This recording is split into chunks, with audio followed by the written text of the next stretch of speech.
I'll start the meeting. This is the first virtual planning committee meeting held by virtue of new regulations introduced by the government. I'm Councillor Peter Dean and I will be chairing the meeting this evening. The regulations have temporarily removed the legal requirement for local authorities to hold public meetings in person. This will enable councils to make effective and transparent decisions on the delivery of services for residents. The requirements for public meetings to be made accessible to the public remains, and the link to the virtual meeting is available on the council's website in the usual live meeting link page. If a connection to a member is lost during the meeting, I will stop the meeting to enable the connection to be restored. If the connection cannot be restored within a reasonable time, the meeting will proceed, but the member who has been disconnected will not be able to vote on the matter under discussion, as they would not have heard all the facts.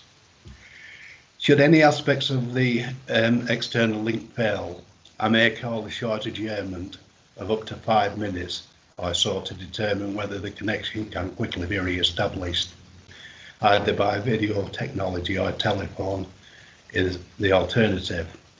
If the connection is not restored within the time, the meeting will be adjourned and any further business will not proceed until further time and date. Any public questions properly submitted at the meeting during this period will be read out by myself and answered at the meeting. First, can I ask the clerk to the meeting to confirm members' attendance? Laurie? Right, Chair. Councillor Brownridge? Present. Councillor Davis? Present. Councillor Hazel Gloucester? Present. Councillor Harkness? Councillor Harkness, present. Councillor Hewitt? Councillor Hewitt, present. Councillor Hume? Councillor Hume, present. Councillor Ibrahim? Councillor Ibrahim? Councillor Ibrahim, present. Councillor Iqbal? Councillor Iqbal, present. Councillor Jakes? Councillor Jakes, present. Councillor Malik?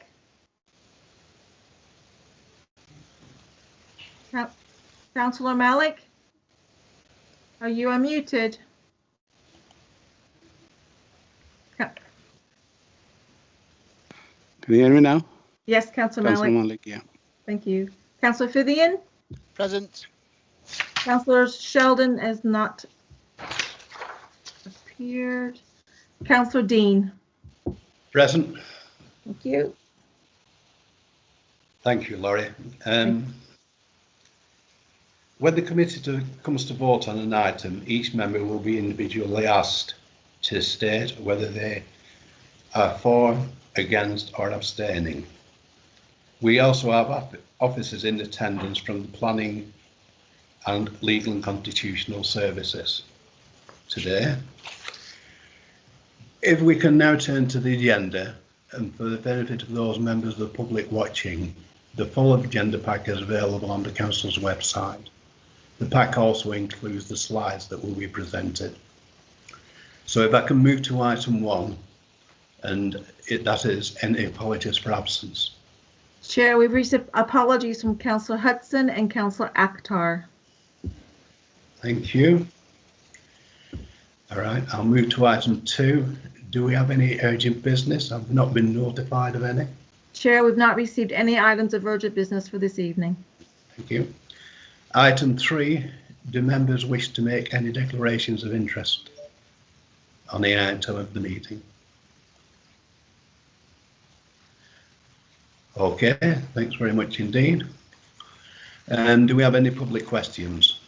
Chair, we've not received any public questions for tonight's meeting. Right, thanks very much indeed. Members have before them the meetings of our last meeting. Councillor Harkness asked for this to be amended to include his name in the apologies. Subject to that amendment, are the minutes agreed as an accurate record? Agreed. Councillor Davis? Agreed. Councillor Dean? Agreed. Councillor Gloucester? Councillor Gloucester? Agreed. Councillor Harkness? Councillor Harkness agreed. Councillor Hewitt? Agreed. Councillor Hume? Agreed. Councillor Ibrahim?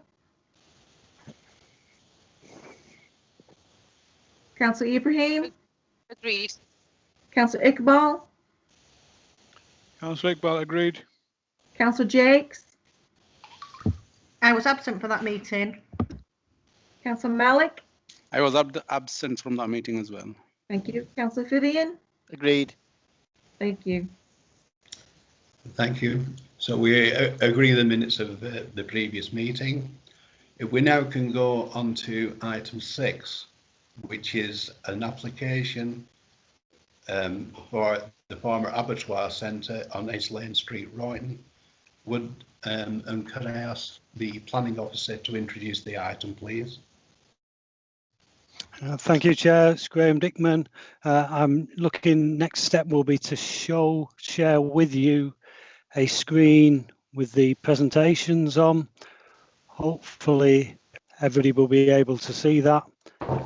Can anybody confirm to me that you can actually see that on your screens? Yes. Yes. You can Yeah, see. looking good, Graham. Okay, thank you very much. Right, so this is a presentation for a residential development. As you can see from the description, this is for a mix of properties on a currently vacant site, the former abattoir and adjacent land, Edge Lane Street in Royton. So this is the red edge of the application site itself, and I'll show you an aerial view in a minute. So Edge Lane Street at the top right hand of the screen there going down. What doesn't show on that particular drawing is there's some new residential development actually taking place on the opposite side of the road. You have an existing garage at the northwest corner of the site, and then Shaw Street rather, runs along the southwestern edge with an industrial estate to the southeast. So this is the site itself. One feature to show on this is that there is a large tree band along Shaw Street, but this is on a stretch of land which is actually outside the application site, although members will note from the report there's a condition in relation to a scheme of protection of those trees during the development period. So as I say, it's a site, a mixed area of residential properties to the southwest, and some residential properties further to the northeast, but its character is changing, so there's a mix. But again, there's some more residential development in recent that's been built in that area. These are just a couple of slides showing the exterior of the sites. This is the Edge Lane Street frontage to the site. You can see the site is on the left-hand side behind the fence. This is the other side, and I mentioned those trees, obviously with less leaves on them at this period when the picture was taken. But again, as you can see, there's a boundary beyond the tree line, so the trees themselves are all outside the application site, and a couple of views actually showing across the site itself and showing its current derelict condition. And these are a couple of views that show the exterior, the other two sides, so where the site adjoins onto industrial areas of land. So this is the proposed layout itself. As you can see, there's a single access point that comes off Edge Lane Street, then serves a cul-de-sac development. As I said, there was a mix of properties on the site, so there's various houses of different numbers of bed spaces and apartments, similarly with different numbers of bed spaces. A couple of features worth showing: there is a culverted watercourse, which you can see in the middle of the site, which obviously accounts for why there's no development running through there, and there are various protections that will be put in place to deal with that element of it. In terms of the principle of development on the site, although it was a historically industrial site, the applicant has provided information to demonstrate market demand for such uses on the site. In addition, members obviously from previous committees will be aware the council's current housing land supply position means that there is a presumption in favour of sustainable development, and particularly in favour of housing developments unless there are policies within the MPPF as a whole which would justify refusal by overriding the benefits of new housing development. Those factors together add to the benefit of the site in terms of residential development, and also, as you saw from the photographs, for regeneration of the local area in itself as well. You see again from the report, there's commentary on the types of properties. You'll see from this layout, it's a fairly spacious layout, so there's plenty of garden space around the site itself. The members will be aware there is a late list item for this particular application, and that relates to an amendment to the resolution itself. So members will note from the original resolution that there is a recommendation that committee grants permission subject to the applicant entering into a legal agreement. There have been further discussions, and the council solicitor has been involved in those discussions and is satisfied that that can now be dealt with by means of a planning condition. In terms of public open space requirements, which is normally required on this development, the applicant has submitted viability information that demonstrates that if those financial requirements, which would have amounted to approximately £200,000, were required, it would make the development unviable. In that regard, members should be aware of the previous condition of the site, so there are some quite extensive remediation costs. I mentioned the water course that goes through the site. There's the need for removal of previous infrastructure on the site, which would include asbestos. So we have assessed the viability information and consider that that is acceptable, that the benefits of the development can proceed without that payment.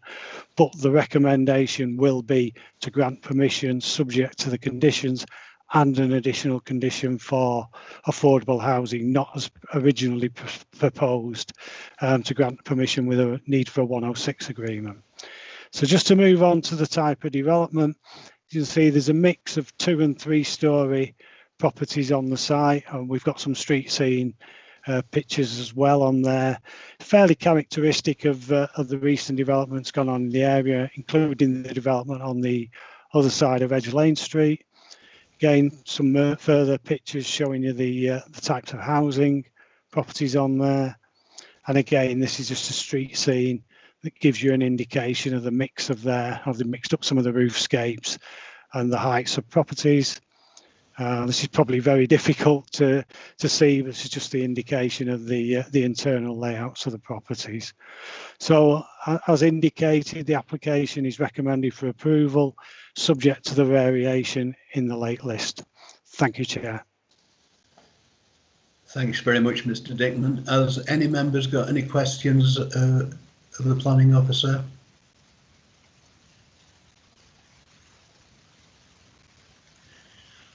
Okay, I'll take that as a no.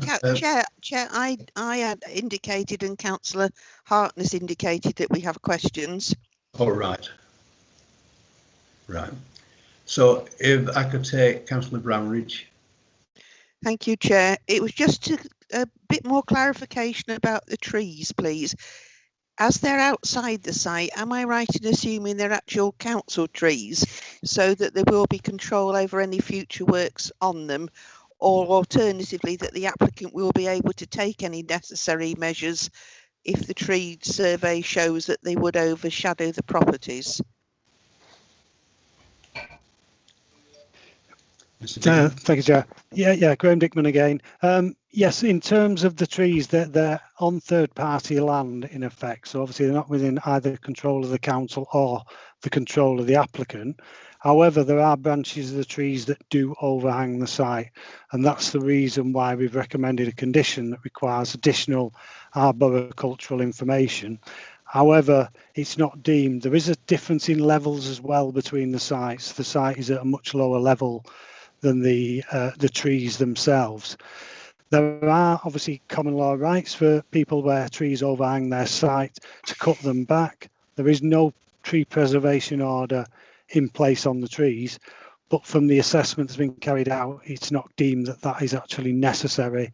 You saw pictures obviously of the trees themselves and the condition of those trees on the site. So There will be some remedial work because obviously the site's not been maintained for some time. There's been some overgrowing of those trees, but it's considered that once that work's carried out, then the development will be able to proceed both during construction and in the longer term when residents are occupying the site.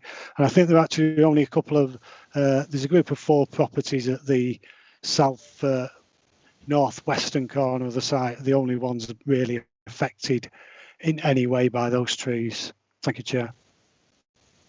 Councillor Harkness has a question. Councillor Hartness. Yes, thank you, Chair. Councillor Harkness here. Yes, I think Councillor Brownridge has just, has come up on the trees one. So a lot of that has been answered on that bit. Just to clarify, I suppose looking at the plans, there's a number of trees within the development. So I would suggest that means that we're going to have a net increase of the number of trees. But I suppose my 2 little points were, one is we've got some 1-bedroom apartments, and I think when we were talking about 1-bedroom apartments, I just want to be clear that the size of the bedrooms are of a suitable size, because I know in the past we've had a number of applications, usually when we're talking about houses of multiple occupancy, I suppose, but even so, where the rooms are significantly small, too small really.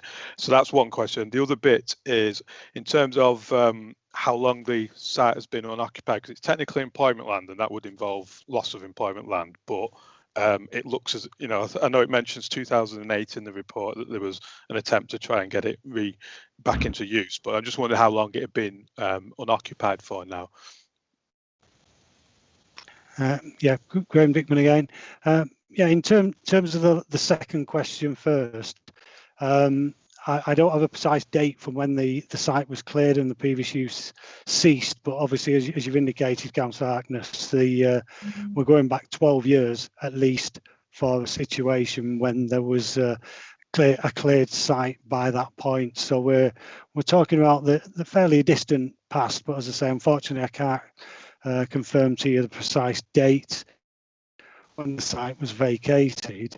In terms of the room sizes, yes, I can confirm that they do all comply with the national space standards. Thank you, Chair. Thank you very much. My understanding is the site has been empty since about 2005. We do have Councillor Hume to ask a question. No, Sorry? Kick me out. Sorry, it kicked me out. I could hear everything at the same time. Now I think I've got to. It's okay, Councillor D. Thanks very much. If we've got no further questions of the planning officer, we've got Councillor Bashworth, who's the ward councillor, that's asked to address the meeting. Are you available, Councillor Bashworth? Yes, thanks, Chair. I'm here and ready. I'm just getting a bit worried. Then you've changed you've changed slightly there. Yeah, am I okay to speak now? Yes, fine now. Yeah, thanks. Thanks for letting me speak.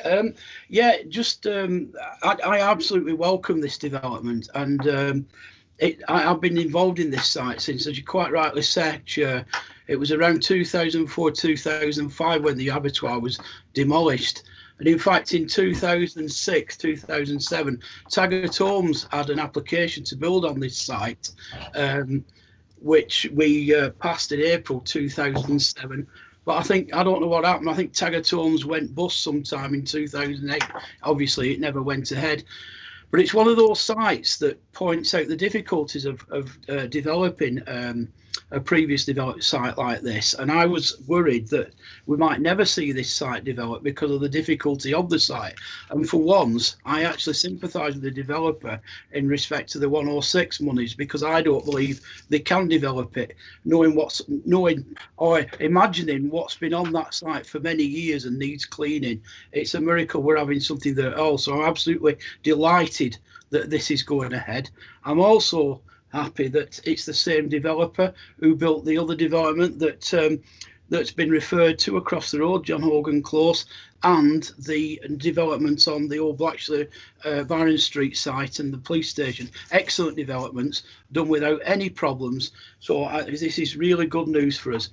I have only 2 things that perhaps we could note. The report in one of the conditions mentions invasive species, and I do know that there's been Japanese knotweed across the road that had to be dealt with there, so clearly there's that to deal with.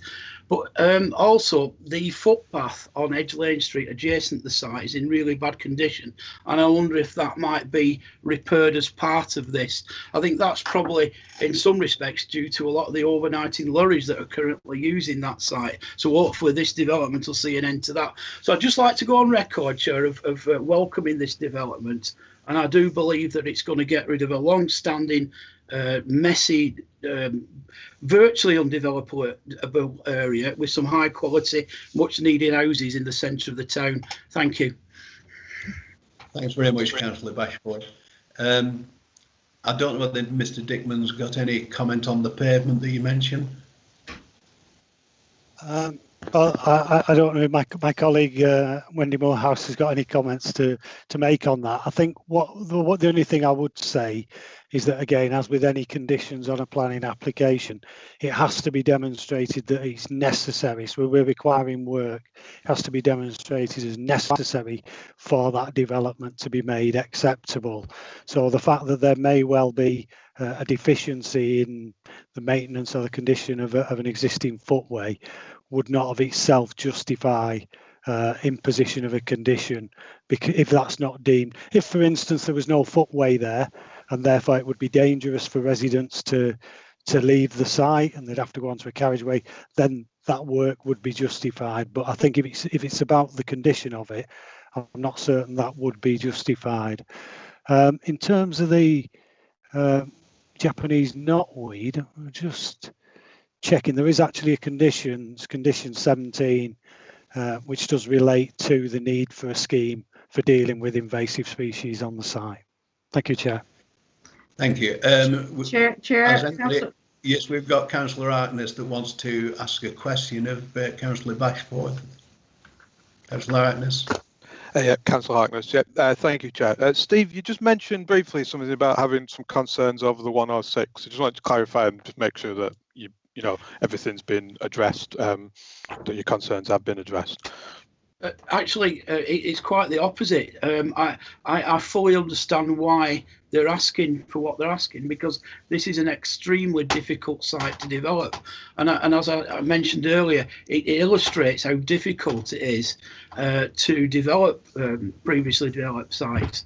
So we've always been a bit adverse to agreeing with developers when they said they can't, they can't afford to pay this money. But in this case, I thoroughly agree with them, so I don't have any concerns. So I thought I'd point that out for the members. This is a very difficult site to develop.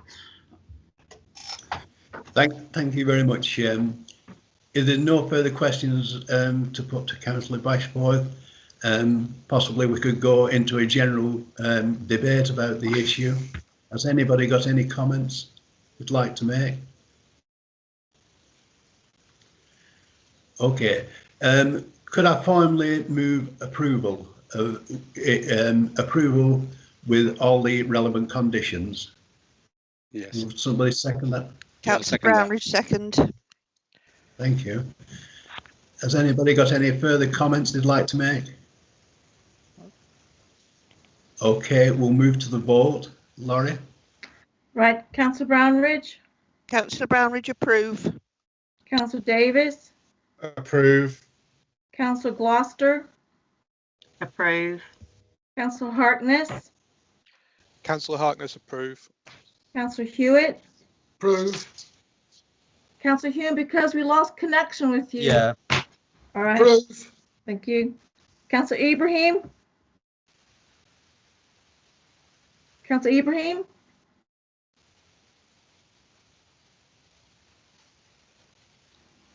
Councillor Ibrahim, are you on mute? Councillor Ibrahim, you need to take your microphone off mute, please.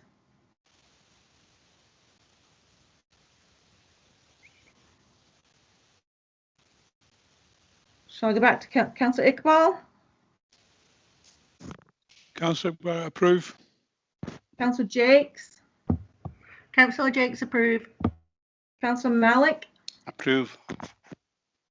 Councillor Fithian? Approve. Councillor Dean. Approve. Can I go back to Councillor Ibrahim? Councillor Ibrahim, can you unmute your mic, please? No. Right. I've got a message that Councillor Ibrahim approves by email. Right. Okay.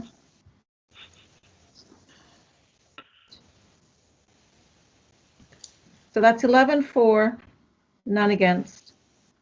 Thank you. So that's unanimous. Thanks very much, and that is formally approved.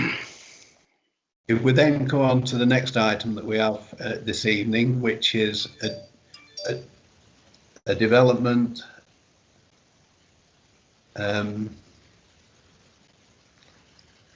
I've just been asked for a short adjournment because of problems transmitting the public stream. So if we could just adjourn for a few minutes. Everybody turn off their cameras and microphones, please.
Chair, could you speak again to see if we've got the sound Yes. back, please?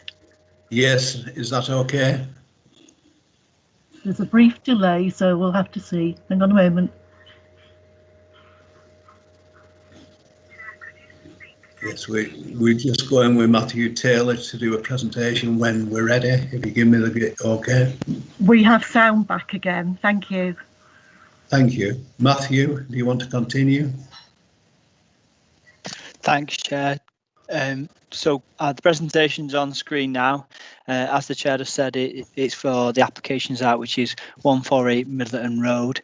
It's for a residential development of 14 apartments following the demolition of the existing public house on site, which was the Dog and Partridge. Moving on, this second slide shows the public house as it stands at the moment. As you can see, works on site have already started. A previous application, extant planning permission, allowed the 3-storey building that you can see to the left, on the left of the image, which was 4 apartments, and then there was to be a conversion of the public house into other uses, and it'll be a mixed-use development.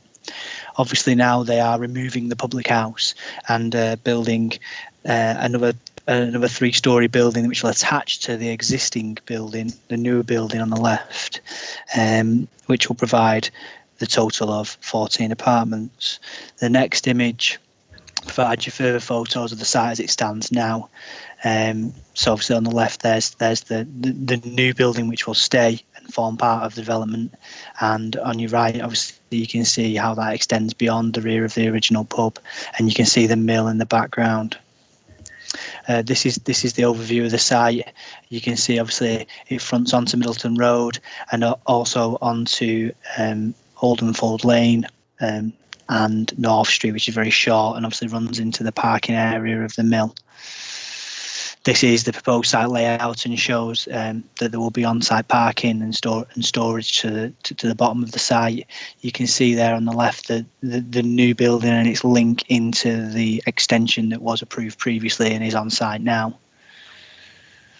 This is the front elevation, which would be on Middleton Road, and you can see there that there's a link between what's already built on site now from the images and what is proposed in terms of the newer section replacing the pub on the right. This is what will be the view from Oldham Lane, and you can see there's an additional 2 parking spaces that you couldn't see because obviously they're under the building at ground floor level on the proposed site layout plan. This is the elevation from North Street, so if you was heading out of Royton and along Middleton Road towards Chadderton, this is the elevation that you would see. Finally, that's the rear elevation, which is obviously faced towards the mill. This is the ground floor plan showing the parking and the overall makeup. Provide 9 one-bed apartments and 5. Is this very floor layout. The application has been considered and the recommendation before you is for approval. Obviously, given our housing and land supply issue that you're all aware, that's obviously been considered in the report. Again, the principle of the public house has already been considered, and an approval of that in its removal has already been approved. Recommendation comes for you with conditions which are councillors, and attached also is a six recommendation for £37,069.31, and that is proposed for open space improvements of the footpaths within Valley. Thank you very much, Chair. Thanks very much indeed. Has any member got any questions at all of the planning officer?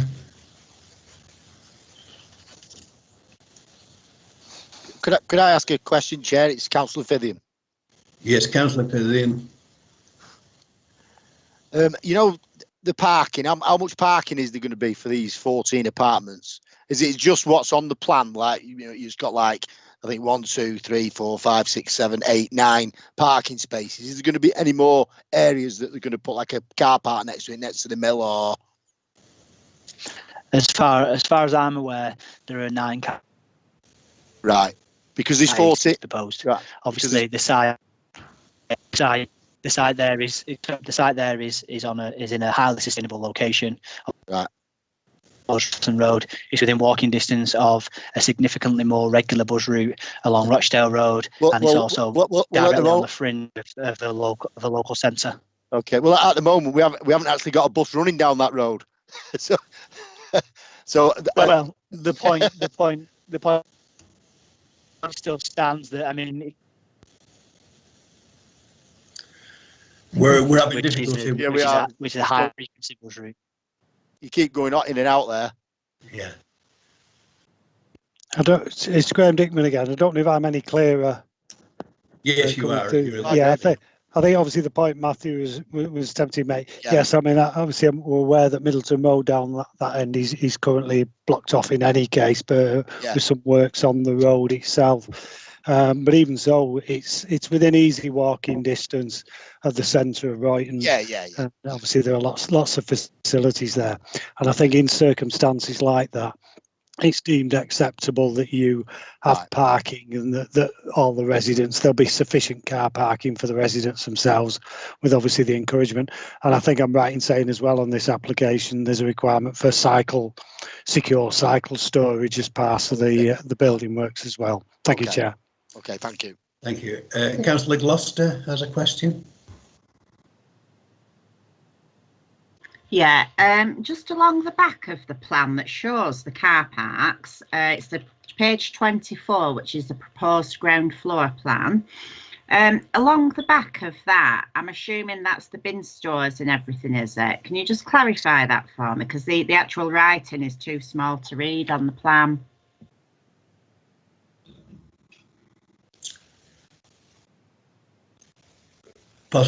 Possibly Mr. Dickman can answer that. Yeah. Okay. Can you answer it? Can you get that, Matt? Yeah. I'm just looking to clarify that myself with 1 second. Right.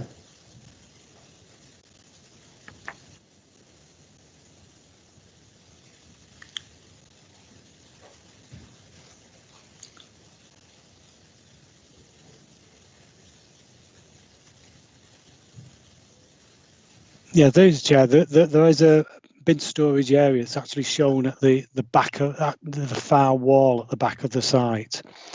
So if the car parking spaces down the side, there's a row of 7 spaces and then 2 other spaces further in the site. And at the back of there appears to be facilities for waste storage as well. Thank you, Chair. That's what I thought. I've just put that plan back up for people, if that's helpful. Yeah. That's what I was trying to do. Right. Is there any further questions of the planning officer at this stage? If not, we've got Mr. Kevin Dawson, who wants to speak in favour of the development. Mr. Dawson, are you available? Yeah. Can you hear me? Okay. Yes, Mr. Dawson. What you've got 3 minutes to speak. After 2.5 minutes, somebody will indicate that you've only 30 seconds left. So if you wish to go ahead.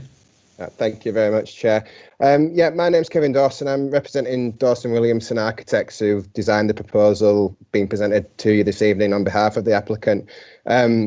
We've worked proactively with the local authority to reach to this point where the application is before you with a recommendation for approval. The report from officers covers the reasons why they are recommending approval in great detail, but I thought it was just worth speaking quickly to provide an overview on the architectural proposition. Policies 9 and 20 of the development plan document, which form part of the development framework for Oldham, and MPPF paragraph 27, both require that developments are visually attractive as a result of good architecture. So our process began by studying the form and the materiality of the adjacent buildings. The older buildings to the north, south and east are constructed using various types of facing brickwork, with modern industrial units to the west of the application, which are of a more modern cladding finish. So we propose the use of facing brickwork for the external material to the main building containing the residential accommodation. The link between is in a grey fibre cement cladding with vertical joints to provide some relief on those elevations. The roof form takes reference from the adjacent mill building, which is located to the south, comprising a number of rectangular hipped roofs, and this form allows a pitched element to be introduced of an appropriate height and scale despite the relatively deep floor plan. In terms of internal layout, the apartments are all designed to satisfy the National Space Standard. We're trying to maximise natural light and vent to create pleasant internal environments through using suitably sized, contemporary sized openings. In reference to bins and cycles, which was just mentioned a couple of minutes ago, that's correct. There are spaces specifically assigned on the boundary between the proposed development and the adjacent mill building for secure cycle storage and bins which are adequately screened, etc. So yeah, hopefully that explains our design philosophy, and you can use that along with the report from officers to inform you when you're assessing the application. So thank you for your time. 30 seconds. That's fine. Thank you for your time. Thanks very much indeed, Mr. Dawson. Has any member got any questions of Mr. Dawson? Okay, thank you very much, Mr. Dawson. Thank you. Could I open the application up for any members' contribution or discussion?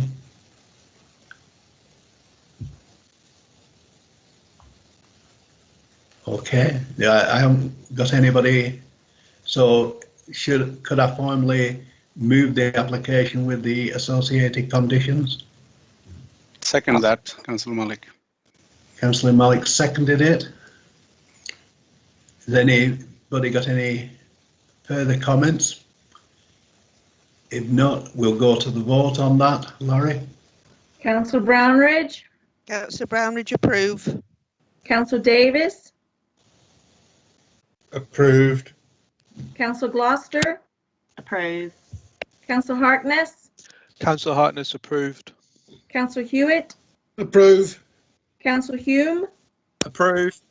Councillor Ibrahim, Approve. Councillor Iqbal, Councillor Iqbal, approved. Councillor Jakes, Councillor Jakes,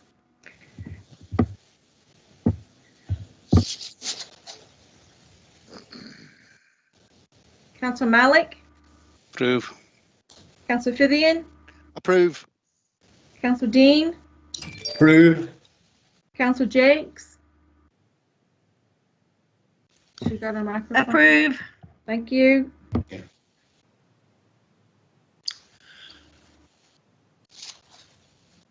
That's 12 for, none against.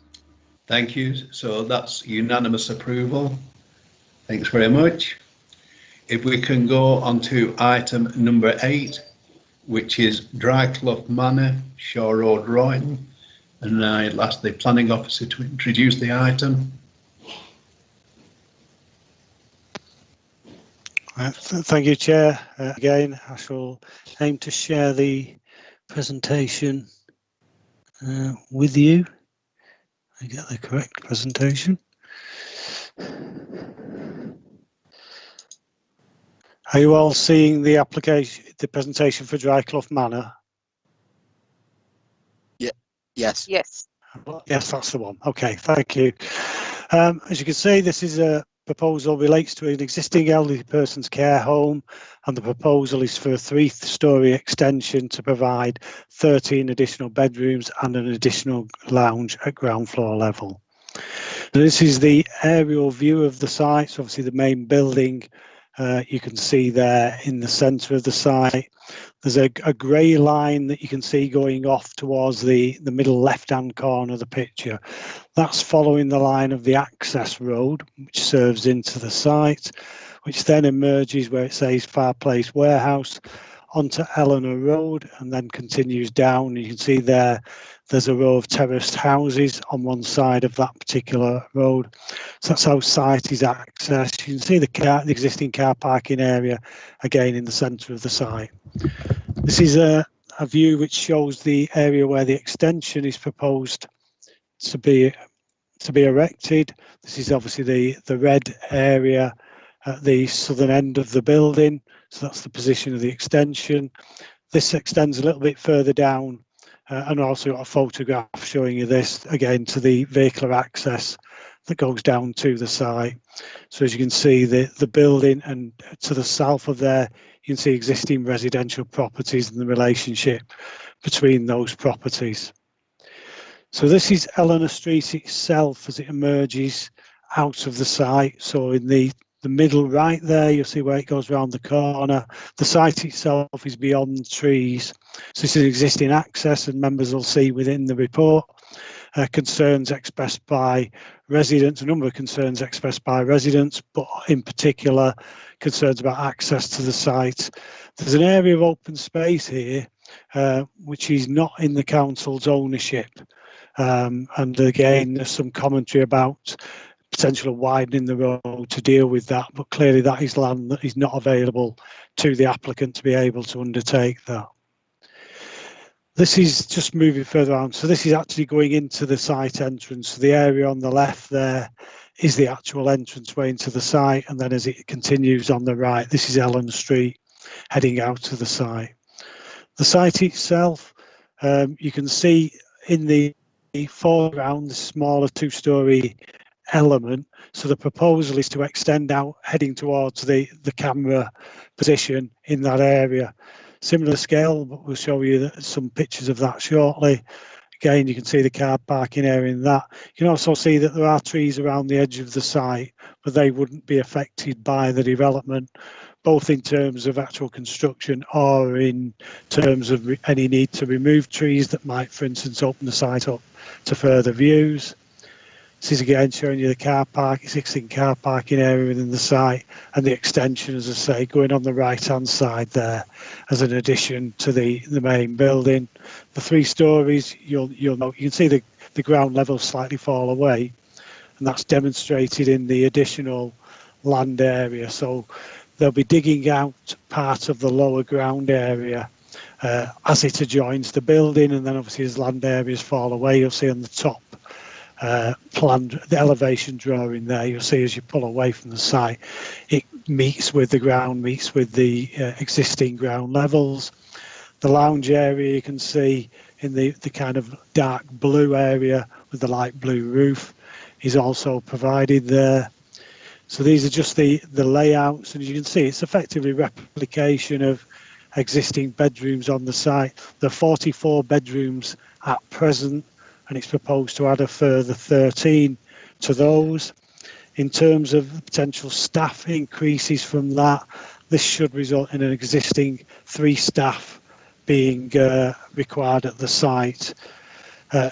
In general terms, there's around 12 staff operating from the site at any one time. The care home employs 38 people in total, but again, based on shift works. So effectively, there's an increase of 12, potentially up to 15 staff members, and additional car parking spaces being provided within the site to accommodate those residents.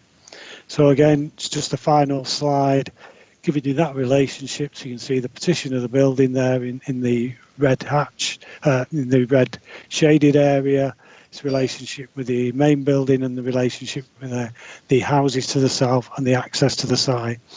As a community facility and improvement to a community facility, it's fully in accordance with policy 2 of the local plan and with national guidance in supporting such facilities and the range of residential accommodation that we need to provide for the population.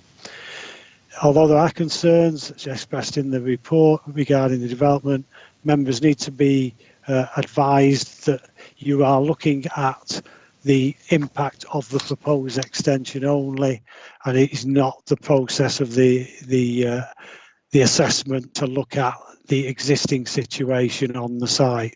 So your assessment would need to be, would the impact of that additional development on the site cause harm, either in highway terms or any other terms, to justify refusal? The existing care home is there, it's established, it's authorised, and that's the situation. On that basis, it is recommended that the application be approved, subject to the conditions in the report. Thank you, Chair.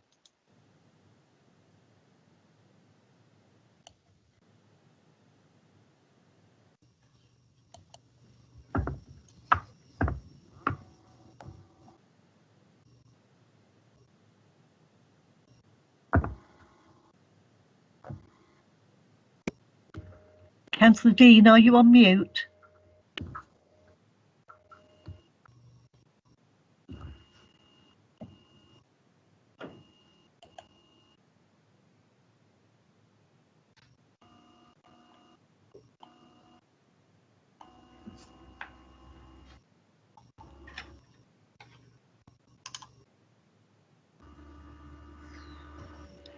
I think we may have briefly lost Councillor Dean. We could briefly adjourn and we'll try and get him back. Thank you.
Mrs. Bryan's notified she wants to ask a question. Councillor Brownridge, I was about to contact Mrs. Bryan. As a public speaker, she is not entitled to... I was going to say that. That's fine. So, Councillor Harkness, you have a question. Yes, Chair. Do we need the speakers and the two speakers to speak first before we ask questions, or do you want to ask questions now? This is questions of, if you have any questions of the officer about what the officer's presentation said. So it's not discussing the merits of it, but it's just if you have some clarification from what the officers have just said. Yes. So, okay, thank you, Chair. Yes, so it was to do with the car parking spaces. Now, I know we've got to say that there's already the existing residential place already, and we can't consider the issues we've got there, but obviously there's a cumulative effect on that, and we can't just disregard the fact that it does look very cramped already. And you said going up to now 57 residents will be there, plus a lot of additional staff. That will mean more visitors, more medical people go in, and all sorts of things like that. So I couldn't find in the reports or anywhere. You said there's additional car parking spaces. So how many additional car parking spaces would there actually be?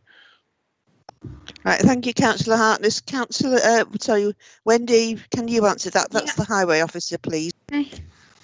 There won't actually be any additional parking spaces. We've made an assessment of the expected additional demand for parking within the site. We asked the applicant to provide some additional information, and he said that the increase in the 13 bedrooms will mean that there'll be a maximum of 3 members of staff on site at any one time.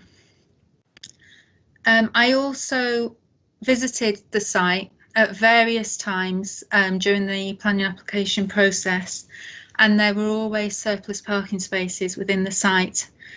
I also think that given where the car park is in relation to the access road, anybody who can't find a space within the site won't park on the nearby highways. They'll just block somebody in, and there's enough room within the site for that to happen.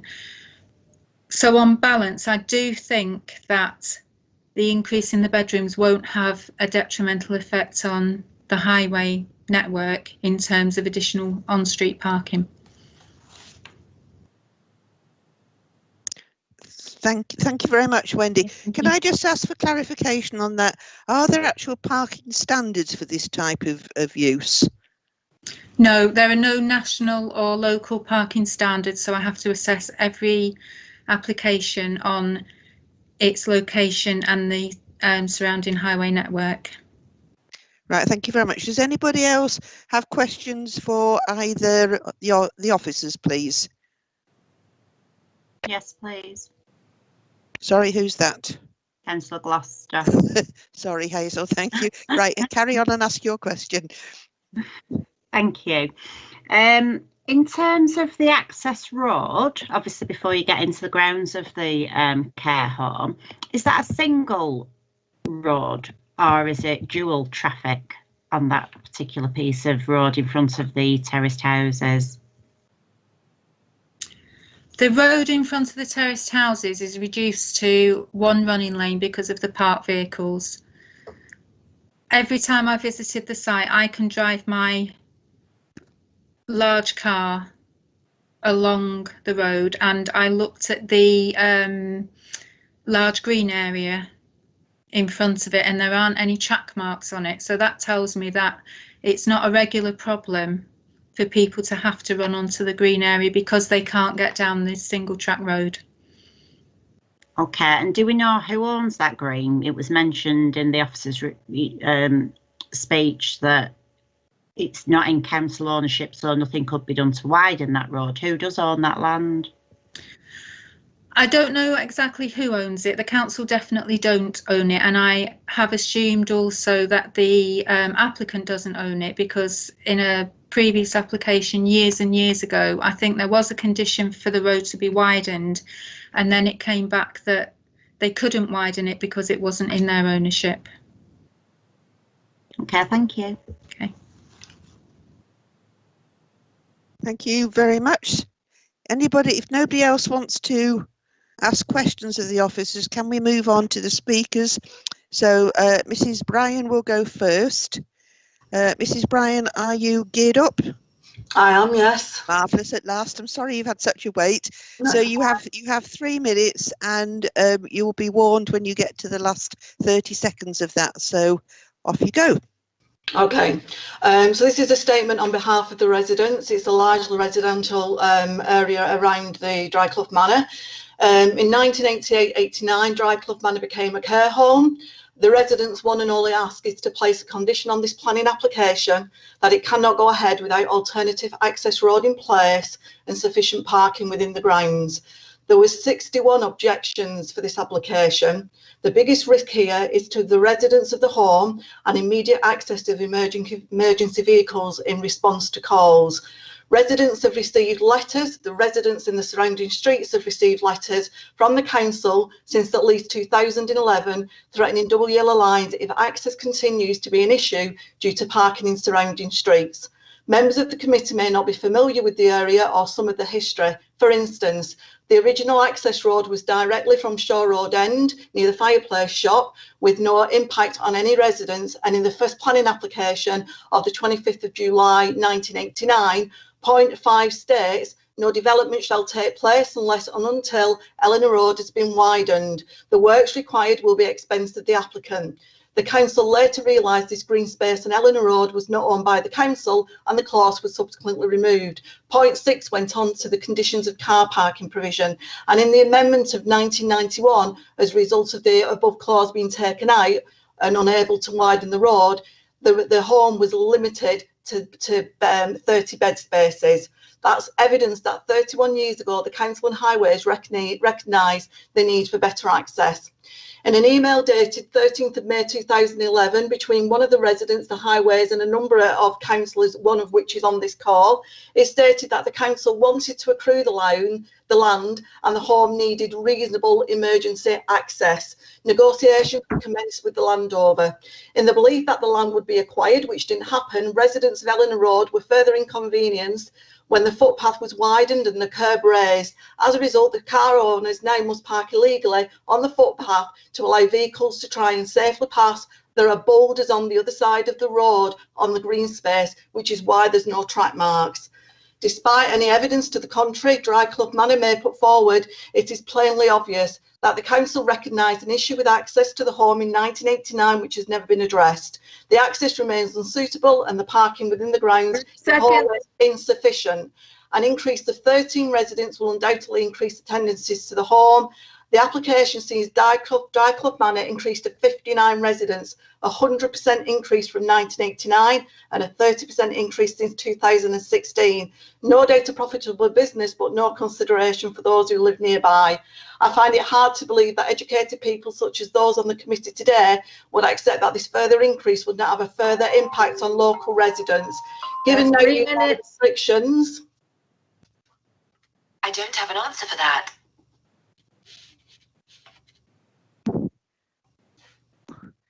Right, thank you very much, Mrs. Bryan. Does any members of the committee have any questions they want to ask Mrs. Bryan? Okay, if not, then I'll ask Councillor Bashford to speak now, please. Thank you, Chair. Yeah, I'm speaking in support of the residents. There's a long history here of issues around access down this road. I've nothing in principle against the extension of the home. I'll say that first, and there is room on site.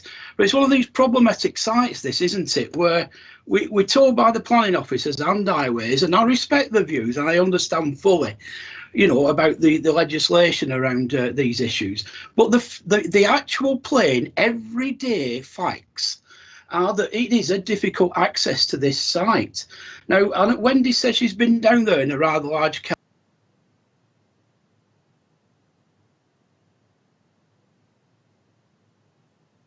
Steve, we can't hear you. You've gone on to Sorry, how's that?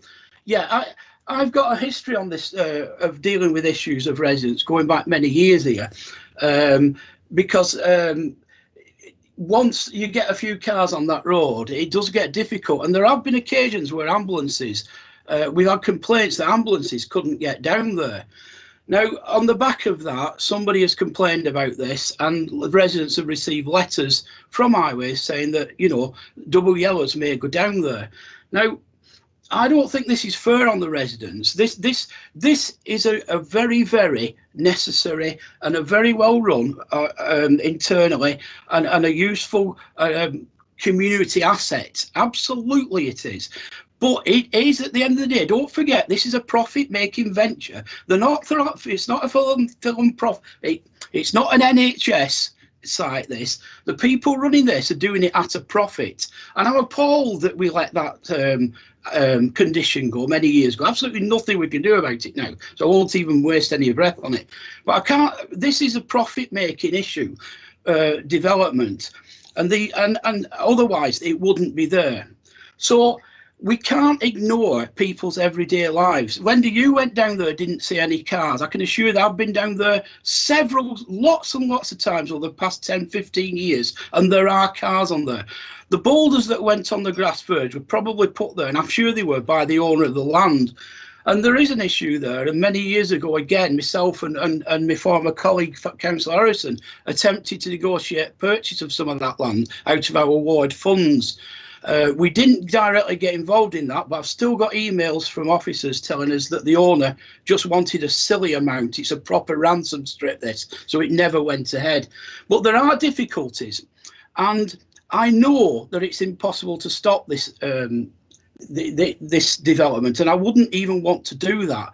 But what I want to do is that I want to say, make it clear that if there is any attempt to put traffic restrictions down this road, all 3 ward councillors will vigorously oppose that. And what I would like to say, and I'm very disappointed as well that they've not put even any additional hard standing on that site to accommodate extra parking. I think that really is a poor result here. They're spending all that money on the new extension, fine, absolutely fine, but at least some hard standing on site to take some pressure off the site. And ideally, I would have liked to be able to condition that any further development on this site will indeed require widening of the road at the owner's expense, or an alternative site. It may well be that people who are not familiar with the site don't realise that you can't access off the site by turning right out of the driveway, because that's blocked off. It's blocked off at Shore Road End, so they have to go up the Little Valley Road and up Eleanor Road, and it's a narrow track. There's no doubt about it. So I just want to make it clear, you know, clear that I support the residents of this, and I've no doubt this isn't the end of the saga. But it's one of those places where the planning officers and the law, the system, if you like, is heavily in favour of the developer, and is completely and utterly ignoring the everyday lives of the people who have to live around this. So I know how things work out, but I felt I need to do that, and I do support the residents. And as I've said, if there's any attempt to put any traffic restrictions on this road, all 3 ward councils are unanimous that we will utterly oppose that. I do think that it's down to the owners now, if they need to do anything else with this site, that they need to look at how access to the site is gained. Thank you, Chair. Thank you very much, Councillor Bashworth. I've got a question from Councillor Gloucester for you, and then Wendy Morehouse would like to just comment on what you've said. So, Councillor Gloucester first. Thank you, Chair. That road that's blocked off, Steve, why was that blocked off initially? Because I remember that being open. Well, it was before I was a councillor, so I presume it's because of the widening of Shore Road Junction, which, as we know, we've got the Salmon Fields Road there, which is going up to, you know, the industrial estates. It was widened to cope with that, so I guess that's the answer. Lights, isn't it? Yeah. So, is there no other access into that site because it's a massive site, isn't it? No, there's absolutely no other access except via Eleanor Road. Right, okay. All right, thank you. Thank you. Thank you. So, Wendy, I think you just wanted to comment on some of the technical points that Councillor Bashworth raised there. I'd just like to clarify, I didn't say I didn't see any cars. I said I didn't see any track marks on the green area. I did see cars. Yeah, sorry, Wendy. I know, and you wouldn't see any track marks, would you? Because there are boulders on the side. I didn't see the boulders actually, but I'm not saying the boulders weren't there. I just didn't see any track marks. I did see cars. No, in the past there have been track marks, and quite heavily as well. And I think that's one of the reasons the owner decided to put those boulders, bollards, whatever they are there, to stop that happening. Thank you. Right, thank you. Do any other members have any questions for Councillor Bashworth? Councillor Harkness has a question, ma'am. Thank you. Councillor Harkness. Yes, thank you, Chair. Steve, you've raised quite a few points, obviously, there about access and parking and so on. Now, one of my thoughts was initially would be to possibly defer this until the applicant then looks at improving the parking issue, you know, increasing the number of parking spaces and possibly exploring the access issues, because obviously, you know, emergency vehicles and so on not being able to get in. So I wonder whether that would be something that you think might help alleviate some of these problems, and obviously the officers will have to comment on whether that's something we can legally do as well. Well, Garth, I mean, it would be easy to say yes. Let's have another look at it. If there's any realistic prospects of having anything done to alleviate the potential problems, then I would say yes, please do that.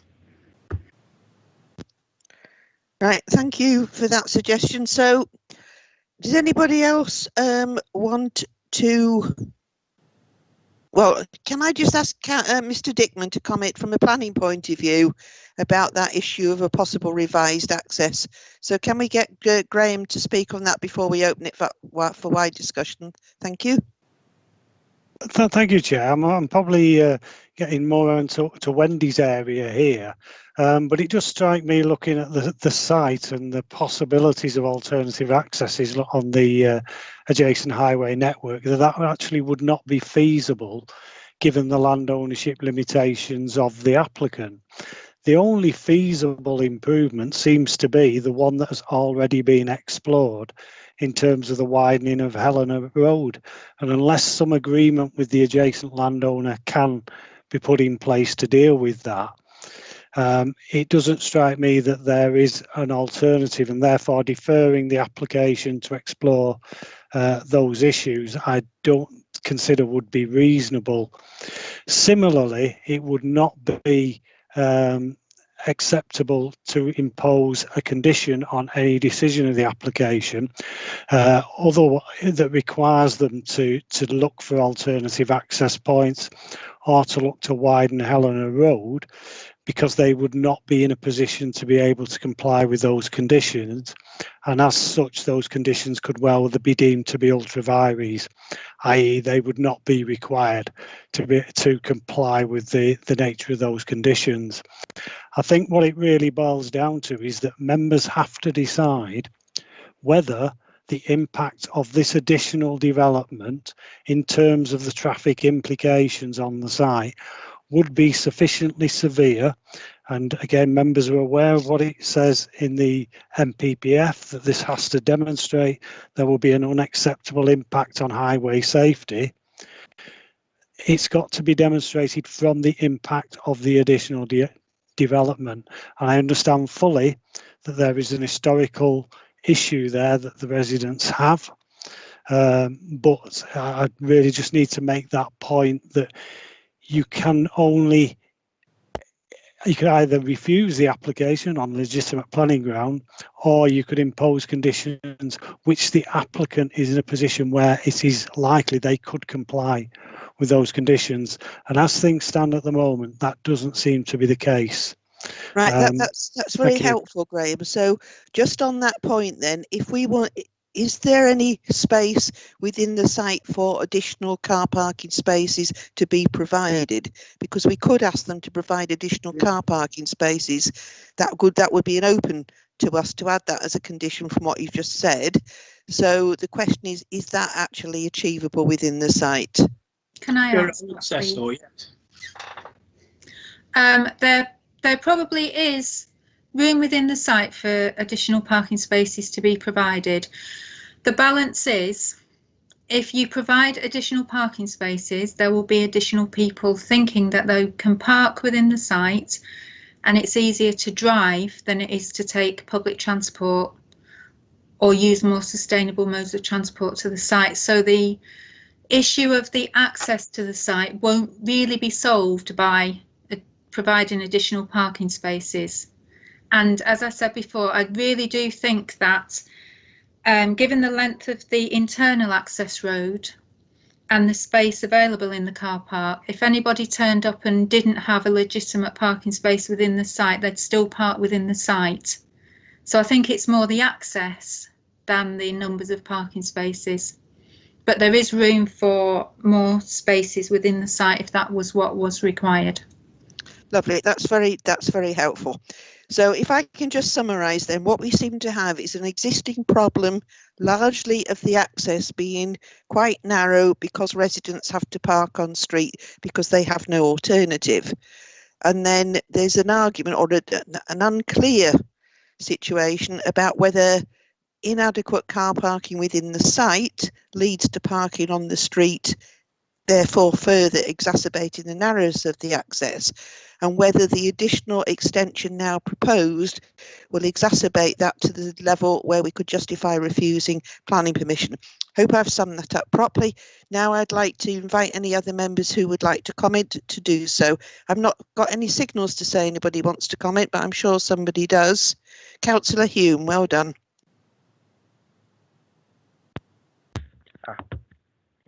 Can you see me? Yep. Okay. Thank you, Chair.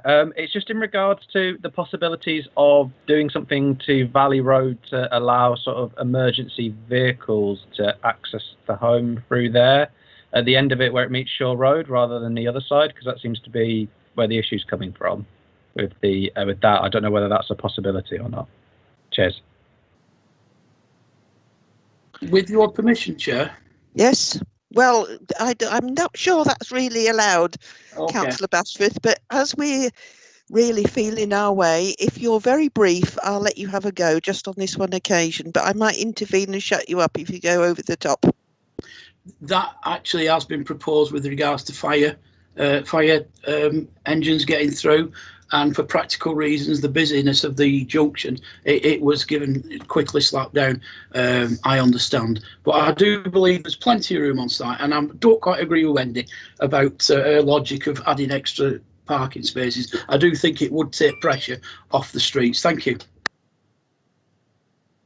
That was a bit sneaky that you got another point in there, but it was useful that you answered Councillor Hume's point, so I'll let you off this time.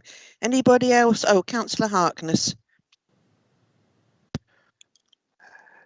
Yeah, thank you, Chair. Just regarding to, I think Mr. Dickman said about the alternative access was kind of looked at previously, but it involves discussing stuff with the owner and so on. Well, that isn't really a planning consideration as such, is it? Because technically, I could put in an application to build in Steve's back garden, for example, you know, and get permission for it. It doesn't mean to say I can actually do it unless I come up with some sort of agreement. So actually, you know, that could be part of the process. I think Mr. Dickman's point was that it's not within our remit to put a condition requiring that if we know that condition can't be implemented. And I think that's the problem we have, that as it's third-party land, we can't require them to make those improvements because they can't do it. So in that case, we would have to refuse this application on the basis that the access is unusable. That's the dilemma we have, that yes, in an ideal world, a better access would be the answer. But if we're being told they can't deliver that because they don't control the land, it isn't an option that's open to us during the course of considering this application. Councillor Hume now.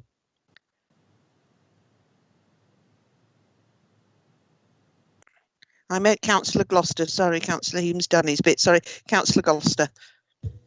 Thank you. So I'm going to go back to that previous question. Do we know who owns that land? I know Wendy said that she didn't know, but does anybody within the local authority know who owns that land? Because I find it quite difficult to believe that we don't. Well, the answer probably is that the Highways Authority and the Planning Authority don't know. So I suppose unless Councillor Bashforth knows who owns it historically. And Historically, yes, but I don't know whether it's still the same owner. I do understand anecdotally that the owner has changed since my previous involvement, but it shouldn't be very difficult to find out. It's not impossible to find out. No, that's perfectly true. That's perfectly true. I think the answer to Councillor Gloucester's question is no. At the moment, we can't be certain. Barbara, can I come in? I'm sorry, I'm still on. Just hang on, Councillor Gloucester hasn't finished yet. So I've got you down. Can I make a proposal then that this is deferred and that actually it's the applicant that needs to do it, isn't it? Find out who owns the land and approach them and see if they can come to any arrangements. Okay, well, I think Councillor Harkness has made that suggestion already. So if I can just put that on one side until we finish the other people speaking, then you can make that motion. determine yourself. Councillor Davis, you have a question. Thanks, Deputy Chair.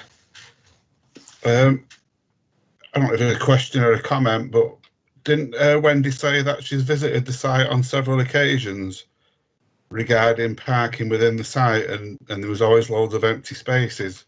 So it's a bit of a red herring, isn't it, putting more parking spaces in there? No, fair enough. That's a perfectly valid point for you to make. Simon, did you want to say something? Right, I've got somebody else here wanting to ask the question. Sorry, you're referring to myself? Yes. Yeah. I was just actually making inquiries with Graham Dickman, so perhaps we can just come back to you on that in a moment, if that's okay. Yep, fine, thank you. Thanks. Right, now I seem to have got out of the screen now, so I've no idea what's happening. Was there anybody else then? I've lost the chat. I've lost everything. Thank you now. Barbara, I wanted to comment, Councillor Malik. It's all right. Okay, Councillor Malik, off you go. Yeah, my question is around about this parking issue. I know we talked about the entrance road being narrow and all that, and there is plenty of land within the site for the additional car park. So is it possible that we can condition that the site itself, the owner of the owner of the nursing home, provide additional parking for the resident from the streets, so this alleviates their problem, so they're not parking on the road, so they have additional parking, they can park on the site of the nursing home? Yes, you can make that proposal when we get to that point. You can certainly make that proposal. Somebody else wanted to speak about the land ownership. JB, I don't know who that is. Apologies, it's Jane Bryan. All right, no, I'm awfully sorry, but no, you can't. It would be really helpful. I do understand this is a bit frustrating, but the rules are that the public speakers can't participate, so I'm really sorry. And in fairness, I'm not sure it's particularly germane to this, because the question is, we've either got to defer this altogether, we've got to refuse it, or we have to approve it. So who the landowner is specifically doesn't really matter, in the sense that we know that at the moment the developer or the applicant cannot make road improvements because they don't control the land. And for this purpose of this application, that's all we need to know, I think. So thank you for your suggestion. I'm really sorry to sound rude, but no, we can't do that. Right, Simon. Yeah, Mr. Dickman's confirmed my suspicion, which is that actually if any amendment involved third-party land that went outside the existing red line, then actually a fresh application would be required. Okay, that's very helpful. Thank you. Right, has any other members got any comments or questions they want to ask? So if not, Councillor Harkness, do you want to make your alternative proposal? Yes. So I propose that we defer the application to so the owner's got time to, the applicant rather, can explore the access issues that we've raised in this meeting. Thank you. Is that seconded? I'll second that, Councillor Gloucester. Okay, thank you very much. So can I ask Laurie that you put that to the vote, please?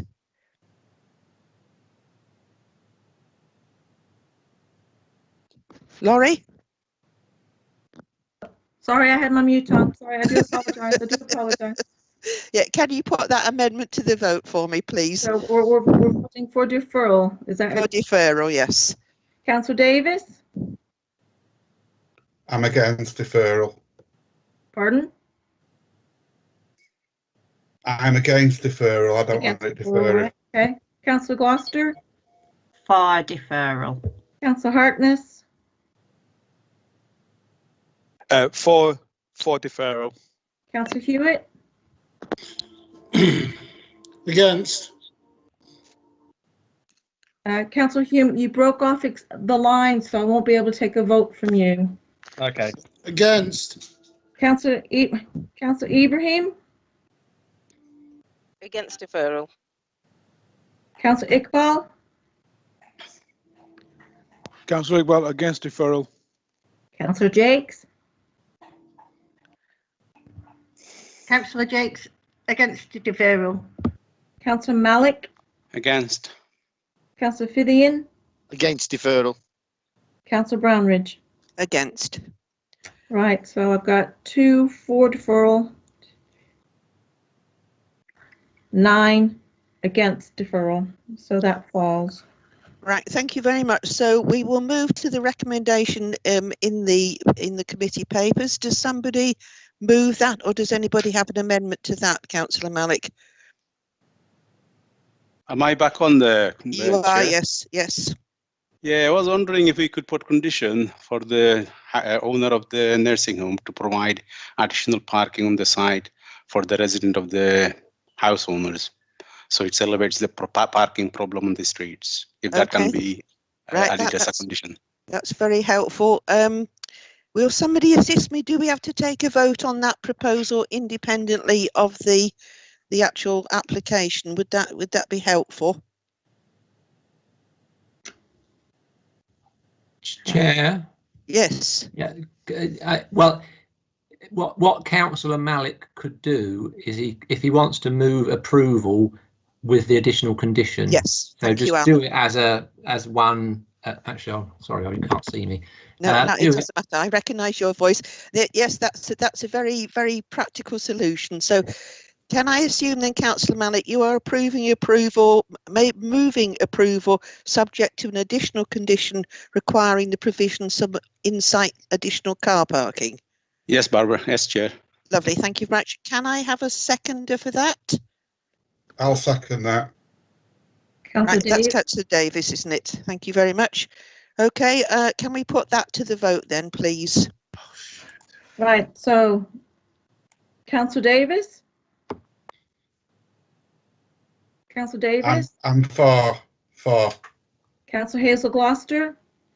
Refuse. Councillor Harkness? Against. Councillor Hewitt? Approve. Councillor Hume? Oh, sorry, can't get. Excuse me. Councillor Ibrahim? For.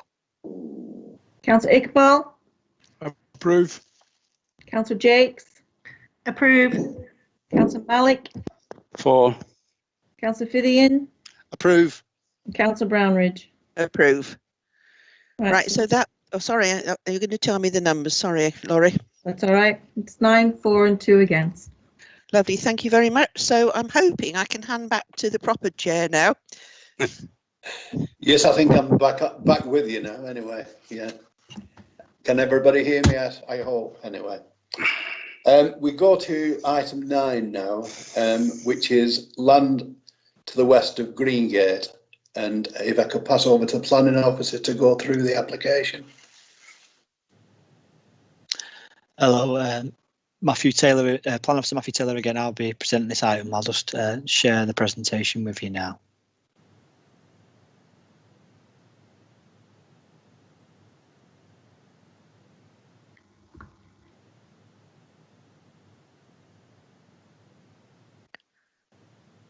Hello, can you hear me? Am I back in now? Sorry. I can hear you, Councillor. Yeah, sorry, I disappeared then. I do apologise. Okay. Sorry, didn't mean to interrupt. I was Thank just you. No, you haven't missed anything. I was just getting the presentation up. So the application here is land to the west of Greengate, Oldham. It's proposed realm comprising of an employment generation of an employment use of B1, B2, and B8 units. There'll be 14 in total. The scheme is quite comprehensive. I'll take you through that later on. It has obviously associated parking, landscaping, and infrastructure. So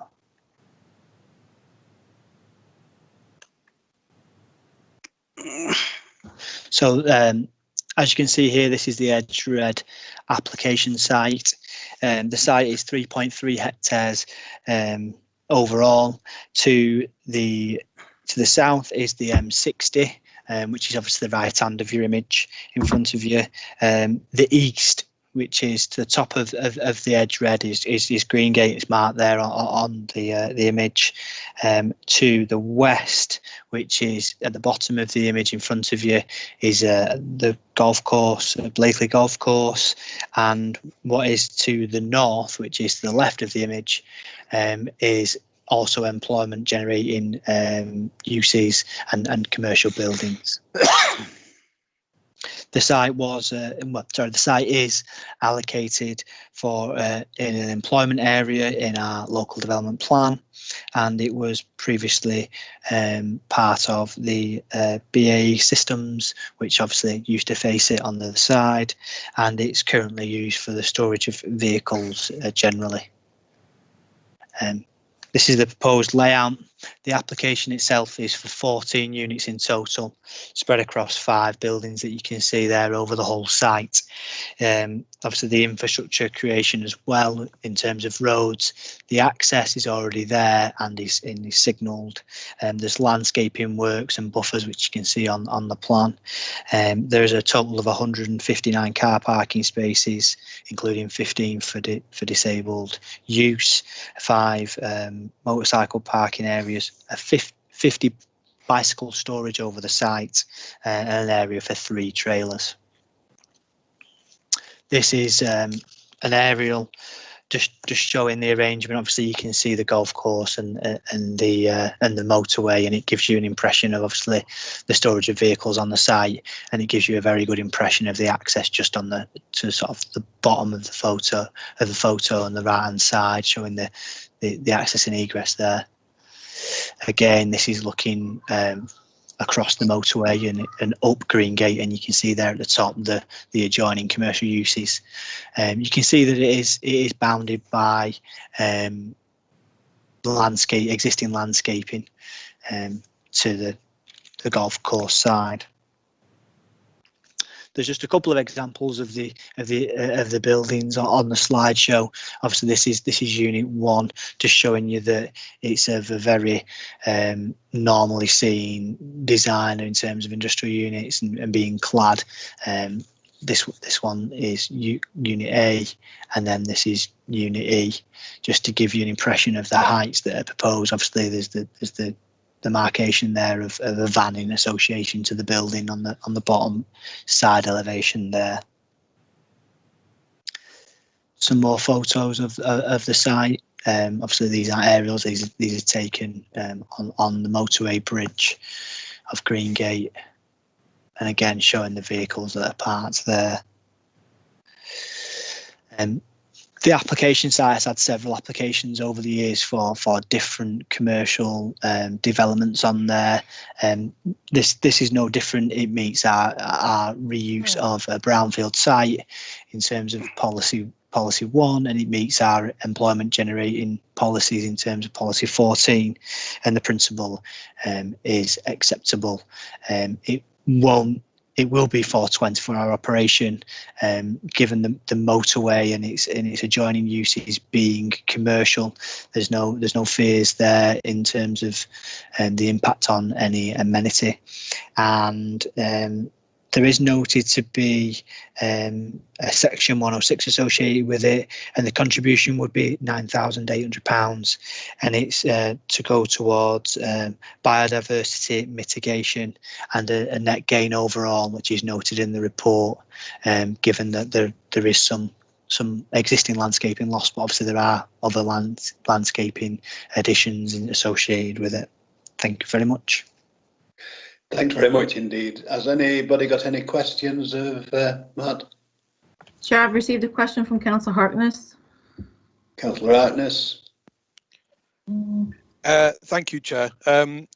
Firstly, I think it's good to see that the use of solar panels on there, and then in the list, commend the officers for making this application as green as we possibly can. I just wanted some clarification on because the 106 money, I think it's £9,800 to deal with the loss of biodiversity and so on. So in real terms, what does that mean? I just want to be clear that obviously we're going to have a net gain of trees and so on overall. Okay, so I'll just get out the report and just get out the section in relation to that. Just give me a second.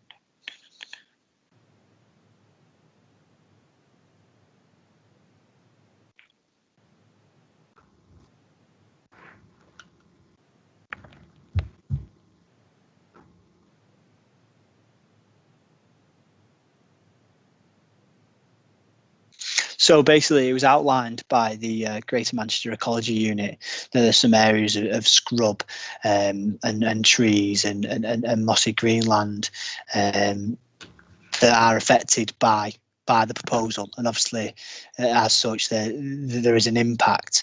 So the proposal, therefore, is to outweigh the loss of that within the local area, and obviously improve that elsewhere. Given this is a site within a business employment area, it seemed appropriate that can be dealt with via that mechanism.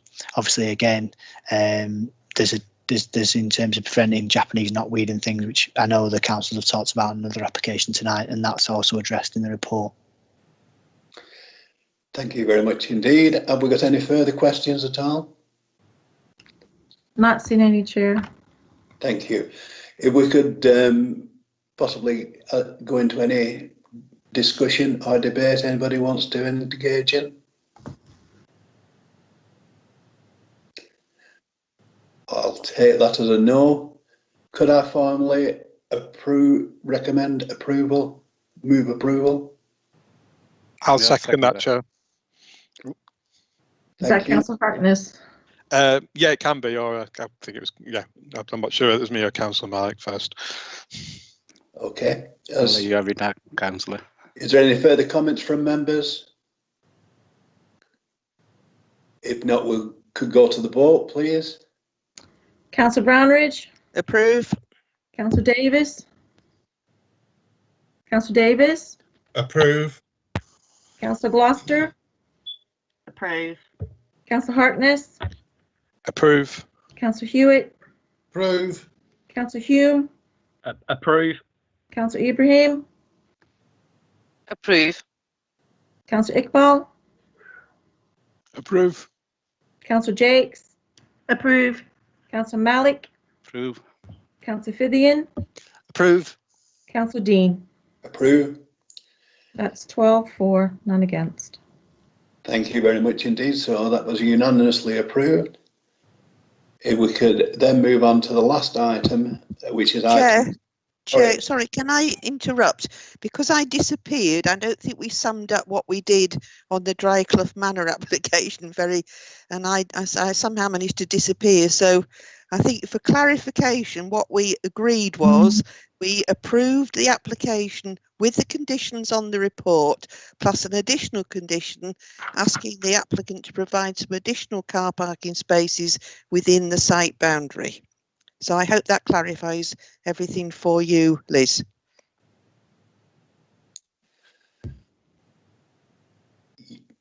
Yeah, I think certainly that's how I understood it, because I was in the meeting at that stage and following it. Has anybody got any dissenting view? No. Yes. Sorry? Yes, can I comment? Yes, Councillor Davis.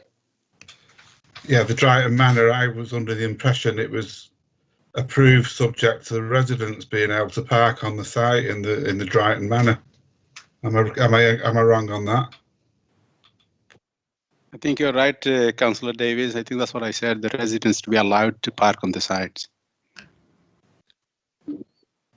Could I go to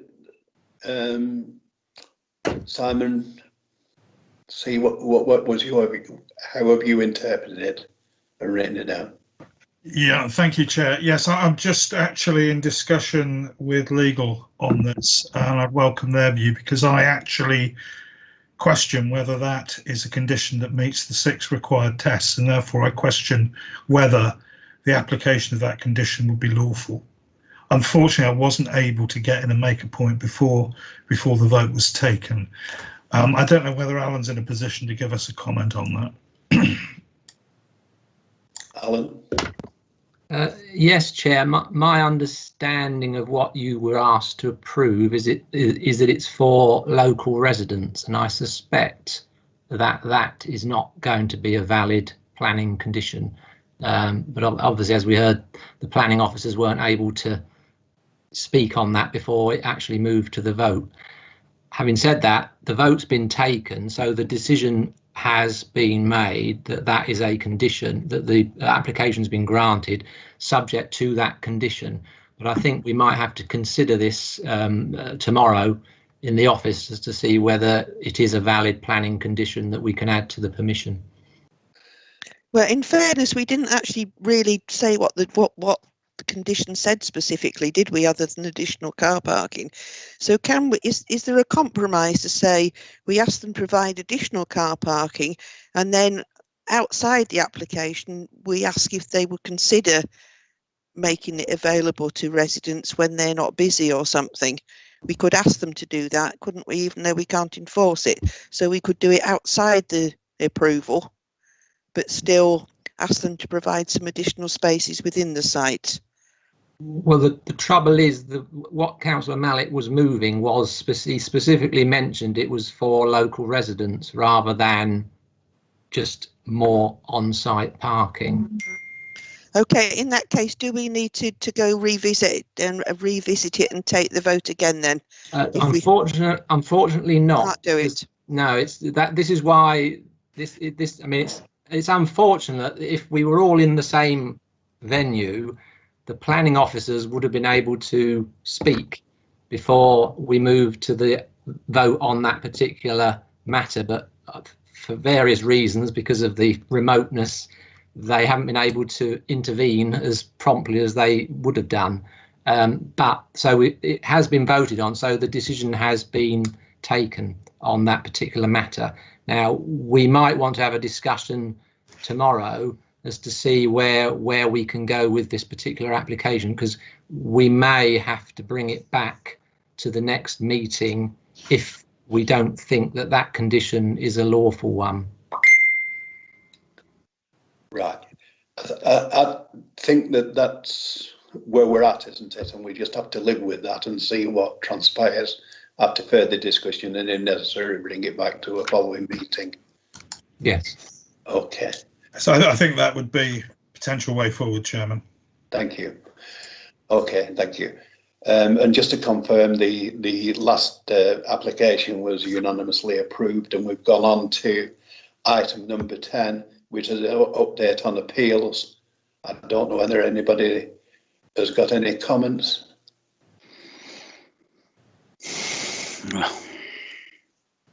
So could I just move we receive that report? Yes. Is that agreed? Agreed. Agreed. Agreed. Right, thank Agreed. you. That's the end of the meeting. Thank you very much for the forbearance that you've shown with one or two people going off the line. But in general, it's worked out reasonably well. Yeah. And let's hope we can get the system in a bit more sophisticated process for next week. And thanks very much for everybody that's put in the effort. And we'll see you all in the view next week. And I think there's a feedback meeting. Is it on Friday? Yes.